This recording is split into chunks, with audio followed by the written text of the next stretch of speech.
तर पुरोगामी महाराष्ट्रात वैष्णवीचा हुंड्यासाठी अमानुष छळ झालाय। त्रास सहन होत नसल्याने अखेर वैष्णवीने जीवन संपवलं।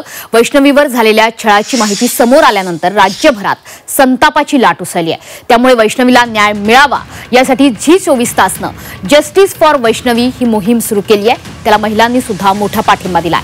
महिलांनी नेमक्या काय प्रतिक्रिया दिल्या आहेत बघूयात।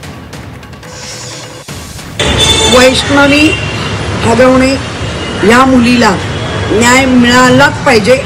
राज्य सरकारने त्या अनुषंगाने न्याय देण्यासाठी प्रयत्नशील असलं पाहिजे आणि केलाच पाहिजे। वैष्णवीला न्याय मिळालाच पाहिजे।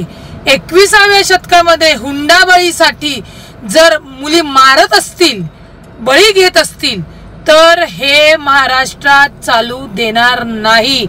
ज्यांनी सुनेला छळलेलं आहे त्या मुलींनी न घाबरता त्याच क्षमतेने तक्रार देणं गरजेचं आहे।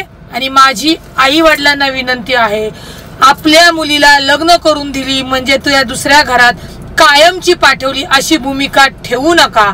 जर तिला त्रास होत असेल तर त्या त्रासामध्ये तिच्या सोबत उभं राहा।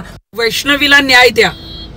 वैष्णवीला न्याय मिळालाच पाहिजे आणि वैष्णवीला न्याय मिळूपर्यंत आम्ही शांत बसणार नाही। वैष्णवी हगवणे हिला न्याय मिळालाच पाहिजे। तिच्या छोट्या 9 महिन्याच्या बाळाला न्याय हा मिळालाच पाहिजे।